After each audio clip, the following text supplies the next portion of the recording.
I'll give you a sync. Yeah. Should we both clap? Sure. All right. One. We should have counted. Yeah, we. This is good content for the podcast, right? 1, 2, 3. Oh, you were out of sync. I'm just going to start. I'll figure it out. out. There's so many claps you could visually line up with. Yeah. There's podcasts that count to 4. So they go 1, 2, 3, 4. And that seems to help. It's a good way of doing it. Do you want it? Should we do that? Yes. All right, you start. 1, 2, 3, 4. All right, and then do you clap or do you you're the producer. I've never put a podcast together in my life, and I never will.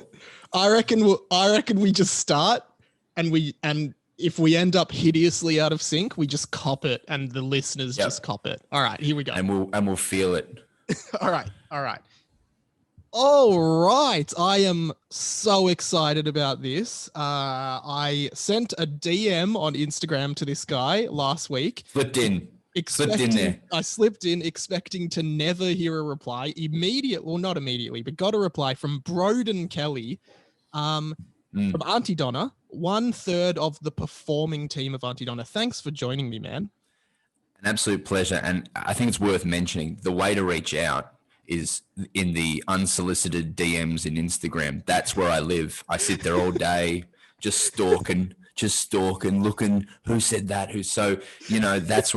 that's where I am. So Mike, you played it perfectly. You played it like Matthew Hayden at the MCG on Boxing Day. I did say in the DM, hey man, if I need to go through more official means, like feel free to tell me. But I kind of, the reason I kind of was in touch with you was because you did do an episode of Willosophy. So I thought, I'll just put another message in that's kind of related to Willosophy and then tack on the end, hey, do you want to do my podcast too? And it worked. We're here doing it. It would be very silly of me not to do your podcast. This is what a lot of people don't know, and probably your listeners. Radio Mike, Podcast Mike, whatever he wants to be called, is one of the most powerful media men in Melbourne. You cross Mike, you hurt. And everyone knows this. Yeah. Don't cross Mike. If you have a podcast and you cross me, you don't have a podcast anymore. Like that's what is pretty much starting to happen. No NordVPN ads for you. No, you get nothing. Yeah. Hey man, you and Aunty Donna as a whole launched a Netflix series at 7:01 p.m. last night at the time of recording. Did you get much sleep last night? How are you? I haven't slept in 2 weeks, Mike. Like I slept like 4 hours last night, and I'm a guy who needs his 8. Yeah. You know? Yeah. So you're getting 50%. Yeah, and I haven't been exercising. I feel shocking, but I've also I'm just very busy, but it's also for wonderful reasons in that we've been sitting on this show, not allowed to talk about it from the day that we got the phone call from Netflix saying, we'd like you to make the show. It's been 2 years. So we had contracts. We weren't allowed to talk about it we weren't allowed to say we're working on this show. Couldn't tell our fans. They've been asking for a year why we don't make content anymore. And I haven't been able to say, we're just about to give you so much content. Yeah. So we literally just been walking around not being able to talk about it. And it was hard. Yeah. But now it's kind of like this a purge of information everywhere. Hey, can I just circle back to the phone call from Netflix? Who makes that call? Who actually rings you personally and says, hey guys, we've decided to make your show? Is it the CEO? It was kind of cool. It's a cool story. Yeah, Ted Sarandos from, because we found out when it was back in DVD ages. That's how long ago we found out we had the show. They were still only doing DVDs. There was talk of House of Cards, but it was only talk. It's a cool story. Like we hooked up with Ed Helms from The Office and the Hangovers production company, and they were like, yeah, let's try and make a TV show together. And they kind of corralled it in this direction where they thought it could appeal to America and the general public. And they made us really good sell. But we were going over for a tour, and they organized that we'd pitch at the same time. And we were like, well, this will be a funny thing to do for a few days, just go into Apple and Amazon and all these funny places and act like they're going to give us a show. And so we went into all of them. And, you know, we just didn't take it very seriously and stuffed around and did little crappy jokes and showed them memes and like, and then we sort of did our tour and it was lovely. And then we went home and we were in this office, the office I'm in now. Mark was standing over there and we were podcasting, I think, which is the new medium. And we thank you for informing me of podcasting. I should check it out. Podcasting's where it's at. It's like radio, but whenever you want. And our manager came in, and our manager called and said, "Right now, I need to answer the phone right now." I'm like, fuck. And then our producer, not Ed Helms, not the person below Ed Helms, but the person below, the third below. His name's Brett Harris. He's a lovely man. So is he like cool dude, the junior vice president of the company or something like that? Yeah. Oh man, all the names of everyone in these companies. He's like, I think he's just producer, but he just called us and it was very nonchalant. He's just like, hey, so hey guys, so Netflix like the show. They want to make 6 episodes. And Mark, who is the most emotional because of his Sicilian heritage, was like, he just screamed. And I just sort of froze up, and then Zach was very, and we all kind of just freaked out for an hour, and then we're like, but we can't tell anyone, and then we took the day off. We were going to do some work. We went, fuck that noise. And then so it was a wonderful day, but it was kind of it was a weird because it took another year for it to like be locked in. Like the phone call we had that day was like, so, you know, start packing your bags. Let's go. Wow. You're moving over here. You're going to Sydney, like in Australian Idol when they get in. Sophie Monk, you're going to Sydney, you know? Your days of performing at Movie World are over. And took another year before, like, just because the way it just took a year, and it was like just nerve-wracking because the whole time we're just like, this is going to fall through at any moment. This is going to fall through. And because that's what you hear about Hollywood, and it just never did, luckily for us. And is the show like, is it written? Are there parts of the show that are written before this, or like have you written a pilot? Have you what stage is it up to? Well, we've always wanted to make a TV show. Like even before we started doing YouTube content, that was our thing we wanted to do. And like when we started in 2012, my whole dream was just to be like Leno and Woodley, or like Monty Python or the Young Ones or anything like that. Gotcha. I wanted to be, you do live shows and you tour them around and you do Edinburgh and you build up this core little live fan base. And then one day, hopefully a TV producer comes and you can sign a TV deal and you present that as a TV show. That was my kind of mentality. But a year in, we just put some videos up on YouTube, which was the new thing. And they went really well. Yeah, exactly. Yeah, now see, YouTube used to be the thing. Now it's podcasting. Yes. And so we did that, and then and that started to build our audience. So we kind of shifted away. Like we started to sell out shows wherever we went because we had this YouTube audience who really liked us, and that's where a lot of young people were watching things. Like no one was watching normal TV. They were watching YouTube stuff, and we kind of realized we don't really need TV, but we wanted to make one because it's like all we've ever wanted to do is make an Aunty Donna TV show. Yeah. We made a pilot at Stan, and that never went anywhere. And ABC, we didn't get the chance to make the series there. So we kind of started to look. I think I saw was it the Fresh Blood pilot you guys did, or was it? Fresh Blood. So yeah. It's part of they make 5 or they made like 20 little mini series for ABC iView, almost like sketches for lots of cool different groups around Australia. And out of that, they took 5 and turned them into pilots. And out of that, they made 2. And we were the 3 that weren't made. Oh, but no, looking back on it, we would have been like 5 years ago now. And in the 5 years since that, I've only learned all the things that, I'm glad I learned that would have been mistakes made in that show. Yeah. And to be honest, we're alternative. We're very different. We're not, we're not a Channel 7 show or a Channel 9 show. What doing this show has on Netflix has allowed us to do is just continue to just be weird and alternative. And if we appeal to like 10% of Australia, Netflix goes out to like 190 countries. So it's just broadening that 10% to, to other places. It allows us to keep being weird and alternative. And I don't know if we would have had the chance to do that if we just made an Australian show. Yeah, I love it, man. And I watched the first step last night with my housemate and we loved it. We were laughing nonstop. So congratulations. I saw your story. Thank you for sharing. Oh, no, I'm sure me sharing the story and tagging you in it really helped bump up the numbers. I'm sure. I'm getting all the data live. I'm getting the data live. And it was a big spike because everyone knows the power you hold in Melbourne.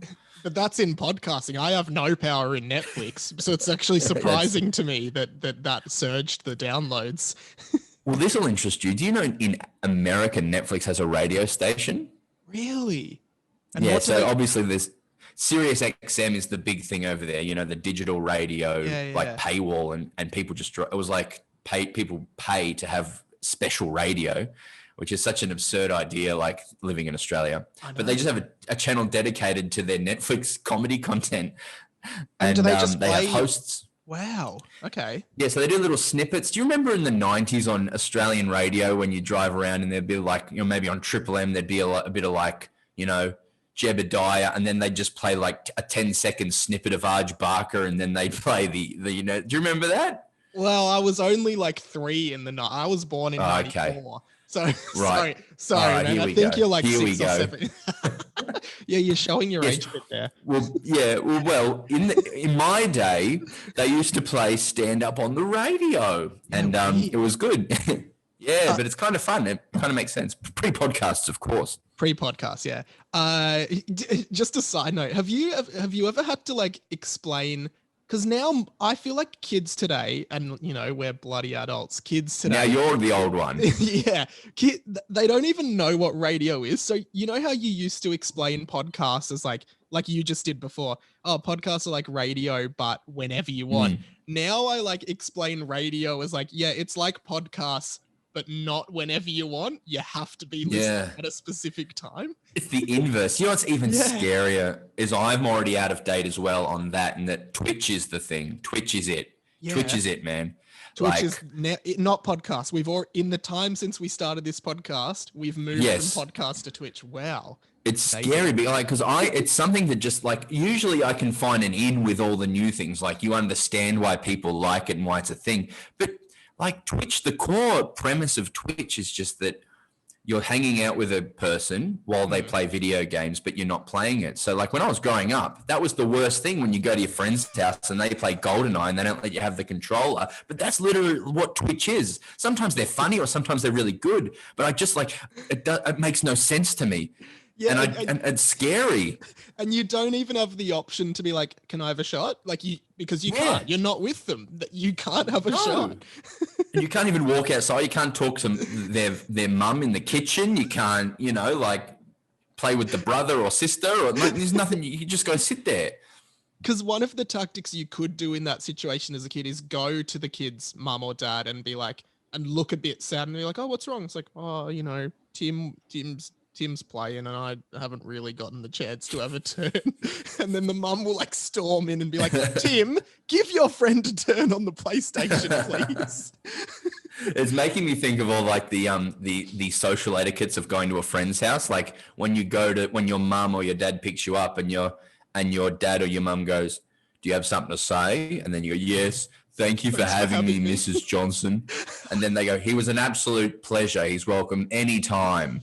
That is so funny. Do you know what was the worst? I don't know if you ever had the misfortune of experiencing this, but when a friend's parent was okay with telling you off, like, oh yes. Did you ever get in trouble from a friend's parent? Because that was the worst. Because friends' parents are supposed to love their kids' friends and hate their kids, right? Yes. And then suddenly you're in this situation where you do something wrong, expecting the friend's parent to not care. But the friend's parent actually yells at you. Hated. Yeah, that's fucked. That's a fucked person, man. They're breaking the social rules. That's the etiquette is whatever the guest kid does is just fine. Okay for that and day. then when the door closes and he's gone, you can ram that kid and just smash his good name. Yeah. What the fuck was wrong with that kid? That kid's never fucking coming over. fuck that kid. Like you can be like that, but never chastise the kid. Never. No. That's because I got told off once by our neighbors.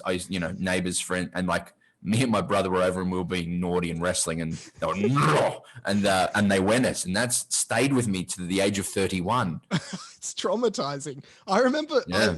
on the inverse though. I remember at kindergarten. This just came back to me. It's funny how memories just come back. I was at a friend's house, and do you remember the movie The Land Before Time with the dinosaurs? Very much so. Yes, awesome. Yeah, so he had a little like plush toy of Ducky from The Land Before Time, who's like the which is a traumatic story in itself. Yeah. Have you heard about Ducky? Oh yeah, the voice actor. Absolutely. Yes. Yeah, But let's move on from that. We won't address that. And I remember saying to him, "Oh, that's Ducky from The Land Before Time," and he was like, "No, it's not. It's just a dinosaur." I'm like, "No, it's definitely Ducky from The Land Before Time." And this kid, and like when you're in kinder, I guess you have friends, but it's just like we go to the same kinder, right? And he got so angry that he just started kicking me, like nonstop, just kicking me. And his mum came in and was like, "What are you doing? Go to your room." And then I was just at this kid's house playing with his Ducky from The Land Before Time toy while he was in his room. And it was so weird. And this shit stays with you. This shit, that will be with you to your dying day. Clearly, because your mind is so formative, and like that's such a trauma. That's like the most socially awkward, traumatic thing you could go through. Like every time I think of The Land Before Time now, I think of that moment where I was just kicked relentlessly by a kid from my kindergarten. Yeah, absolutely. That makes sense. Oh my God, weird kids. I wonder where all these weird kids are now. Do they level out? Yeah. Are they running the Commonwealth Bank now? What are they doing? Back to the show. So you filmed it all in America? Or was it filmed? We wrote a large chunk of it and we filmed it all in Glendale, which is in Hollywood, and then we edited the whole thing in Hollywood as well. And how long was it? Like, because I don't remember you guys ever being in America for a long time, or did you just not post about it? We weren't allowed to post about it, but I went to Disneyland twice and I went to Universal 4 times. Yeah. So I just kept going. I had no friend, like apart from the boys, I had no friends. So I just, whenever like an Aussie would come over and go, "You want to go to Universal?" And we lived like 5 minutes from it. So let's go on the Jurassic Park ride. Come on. But yeah, no, we went over in October and we wrote there. We were there for 5 months. Is this October of 2019? Yeah, so like a year ago. Beautiful okay, cool. Beautiful 2019. Yeah. Do you remember beautiful 2019? Pre all simpler this time. COVID stuff. Jeez. Beautiful 2019. And also beautiful early 2020. Yeah, early 2020 wasn't too bad. And so you have like, is it Kristen Scholl, who is from Bob's Burgers? Well, that's where I know her from. She is the voice of the dishwasher character, which had tons of funny moments in that first step. How do you get involved with those? Is that through Ed, or is that just networking? Well, it's we're massive comedy fans, and I listen to so much comedy in every different spectrum, and I always have. And this thing that happens with productions or big TV productions, and in America particularly, a producer doesn't actually produce the show. Like, this is the thing. Like, this is in the entertainment industry. It's very vague what a producer is or does. Yeah. So like the producers people ask me all the time, and I'm just like, I don't know. Producer's just a fancy word for like a manager of stuff, I guess. But the number one task of a producer is to be able to dodge the question, what is a producer? But anyway, so our producers needed someone to do a role called production services, which is a separate job. So production services are in charge of like managing budget, organizing cameras, hiring people, casting, all like the logistical stuff. Which to me sounds like what a producer would do. Yes, exactly right. A producer is basically, in TV, a producer just tries to not get other people to do stuff so they can do as minimum as possible. I think the role of a producer on TV is wearing a baseball hat, showing up, having a coffee, pointing fingers and shaking hands. Like Ed says it in the show. He's like, that's not what an executive producer does. He smiles, he shows up, he smiles, he shakes hands. That's it. Like, Yeah. So I think, so they brought in Comedy Bang Bang to do their production services, and they, which is Scott Ackerman and the Comedy Bang Bang podcast and that entire team. Yeah. And they just have a knack for connecting themselves with all the great people around comedy in LA. And when we moved over there, we kind of lost one of our biggest assets, which is our intel on who's funny. And because it's a big thing for us, is like when we bring people in, we just want to bring in the people who we think are the absolute funniest. Yeah. And when we moved to America, we didn't know anyone, and we know everyone who's here and we know who we love in Australia, but we didn't have that in America. So we had this show and we had to cast it and we didn't know anyone. So like with Scott Ackerman and their team's help, we leaned into them and got Paul F. Tompkins and Kristen Sharp, and it was literally just through favors, and we're like, please, can you ask this person? And it was kind of nerve-wracking as well, because like I wrote it with the boys, and it's so embarrassing to have like Scott Ackerman, who I admire so much, and Ed and Weird Al Yankovic and Paul F. Tompkins and Kristen Schaal and all these people, and having them have to learn the lines you wrote and then perform them. I just spent the whole 5 weeks just going, I'm sorry about this. I don't just do. I'm sorry, because I was so embarrassed. But do you think that's do you think that's that's more of an anxiety thing on your end? Like, they were probably really happy to do it. You're just like, we're just complete nobodies over there. Like, no one knows who we are. At least over here, like, to an extent, some people might have seen our stuff before or have been like, so you can go, you can have someone and go, hey, so you know what we're kind of doing here, but you've got to have we had like Homelander from The Boys, Anthony Starr, who was a massive fan, and he knew exactly who we are and what we're about. So it was cool to just riff around with him. But when you have Scott and Mary Sohn, who's from the show AP Bio and stuff like that, you're just like, oh, so we're kind of fucked. That's our brand, is we're fucked. And that's such an apt description. Like, that is such an apt description of you guys. What's this is fucked. I have to ask about Weird Al, because I love Weird Al. Like, what was he like to work with? Yeah, well, to be candid, right, we had that role, and we had like a list of all the most famous people and people we'd love to work with, and just like, as we went through the process, just like week after week of pass, like people saying, nah, can't do it. Or not willing to, I guess not take the risk, but just like no interest in doing it. No, don't know who we are, And Scott and Weird Al are friends from the TV series Comedy Bang Bang. Yeah. And he showed up. He's an American icon and has been for almost 40 years now. He is, which so is crazy good, to think. Like, I reckon The Saga Begins, which is the Star Wars parody of American Pie, is just it's one of my favorite songs of all time. Like, I just think it's so funny, and just like white and nerdy. Like, all of his stuff is so on point. There's a New York Times article that was just recently written about him and his career, and it's properly beautiful. And it's a podcast as well. I recommend you go and listen to it, because it's just like I've heard good things about podcasts. I've heard big things about them. Well, they used to be the thing. Yeah, before this Twitch business came in. Fuck that. You should be twitching this.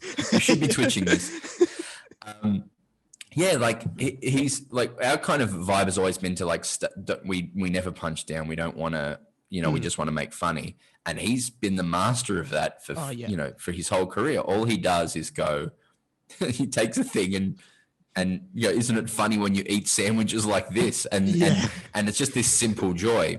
Yeah. Anyway, he's like 60 now. He says yes we actually heard he'd like to be in your show. As opposed to please be in the show. He said he'd like to be in your show. I'm like, well, let's fucking get him in. He showed up. He learned the script, like treated it with immense respect. Every note that Max, our director, chucked at him, he did with his with the best he could. He watched our stuff. He was just so generous and polite and lovely. It was one of those just like, you hope every famous person you meet story goes like this, but he is a magical man, and he's 60 and he was jumping around in the grass and wrestling us and shit. It was the last day of shooting as well.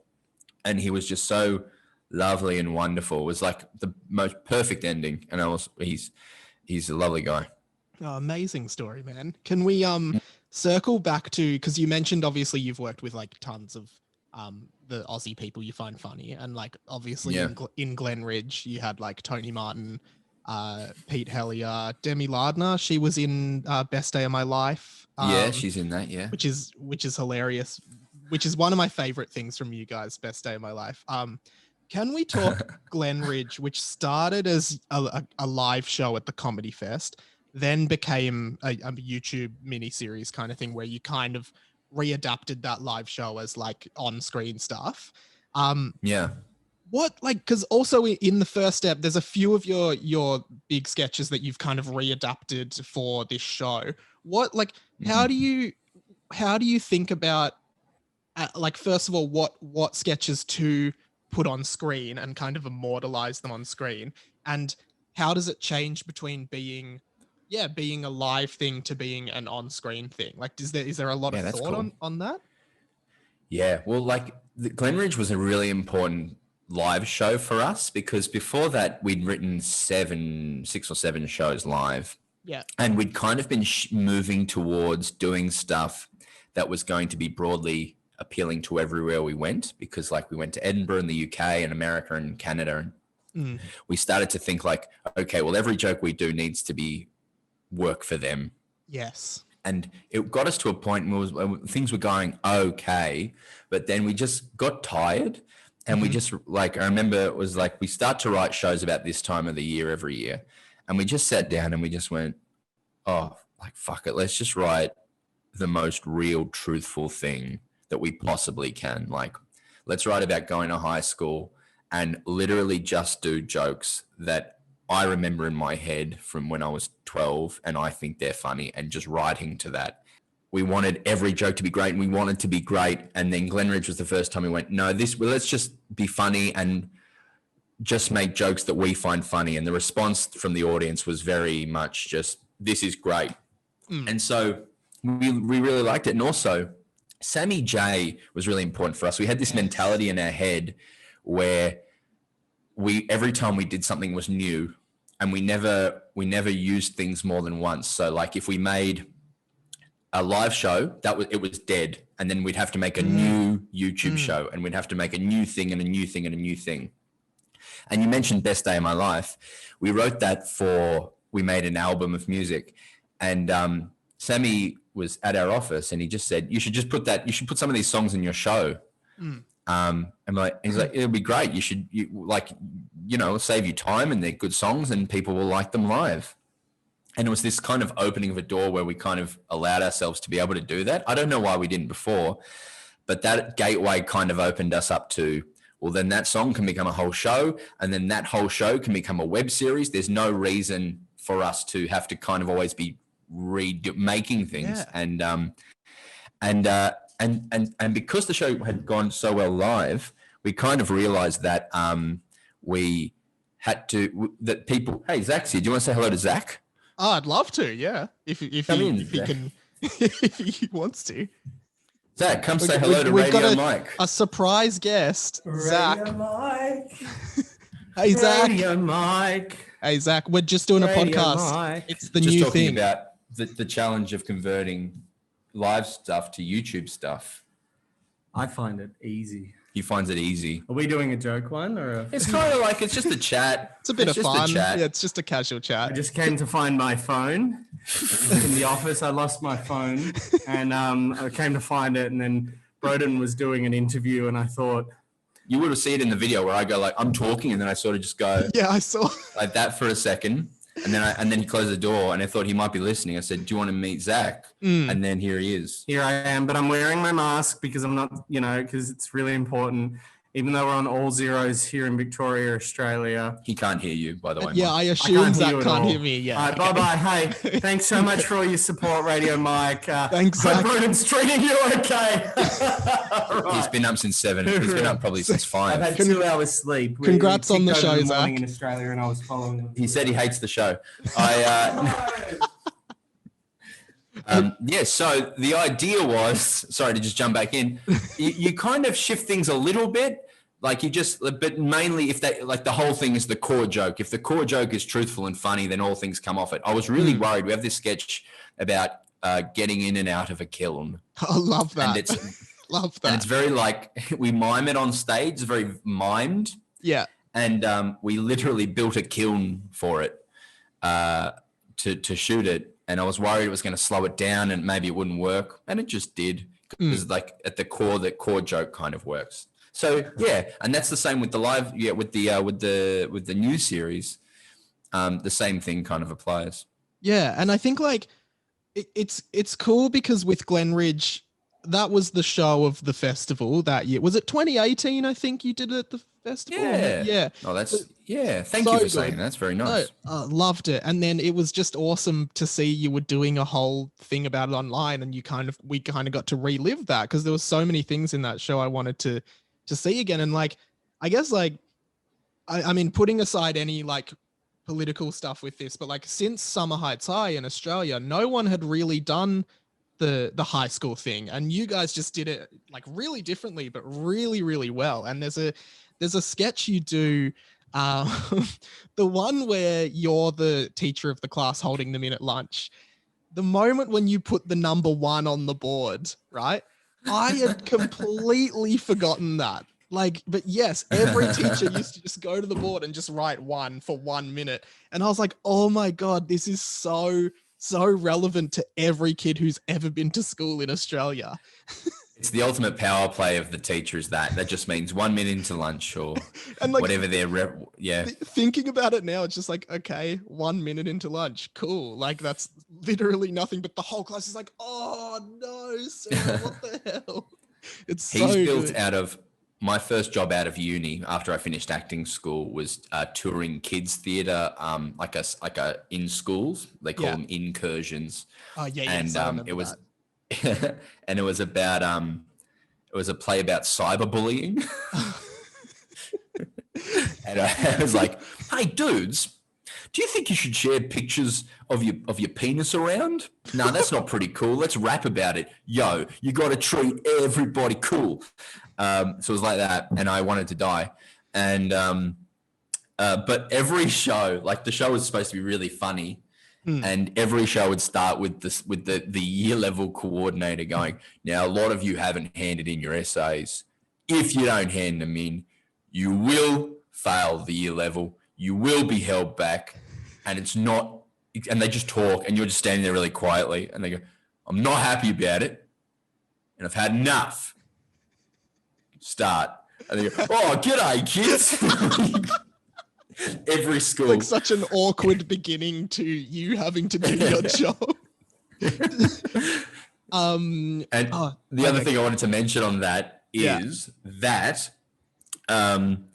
when we put that video online, it's funny you mentioned that like it opened up a door in your head, because when it went online, people were so angry. Like they're like, this happened at my school, and the dictators, they're power crazy, and I like people who just have unresolved shit in their heads that they never fix, and they're still like mad about some teacher when they're in 2005 ruining their life. I just love as well, like that again, the whole thing with that show, as you said, is just like moments where you're just like, wow, like it's almost like deja vu. It's like, yes, this exact thing happened. And the one where you're playing Foursquare, and well, we used to call it Foursquare, some people call it down ball or whatever, and it's like just saying replay, and then there's one where I think it's Zach, and he's just like, that was good for you, like you won that. It's like, no, just replay it.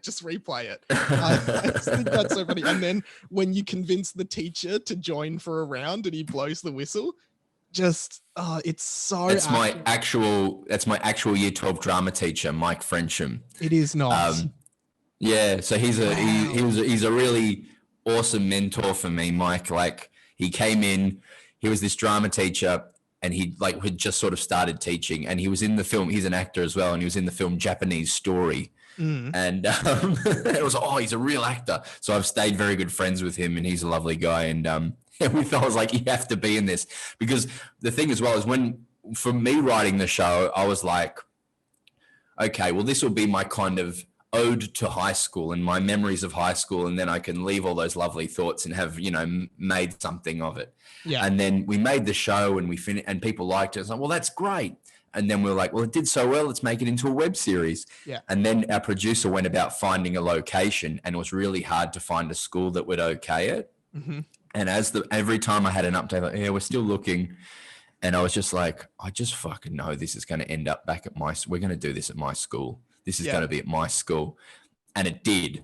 Viewbank College in like Melbourne's northeast. Okay. And so like I had these memories, and then like a year later, I was literally back at my school in a school uniform in the places that I'd been thinking of, performing the jokes that like it was Amazing. Way too much. Yeah. It was a real weird experience, but yeah, kind of cool. That's awesome. Hey, we're really close to being done here, and I really appreciate your time. No. One thing that no worries.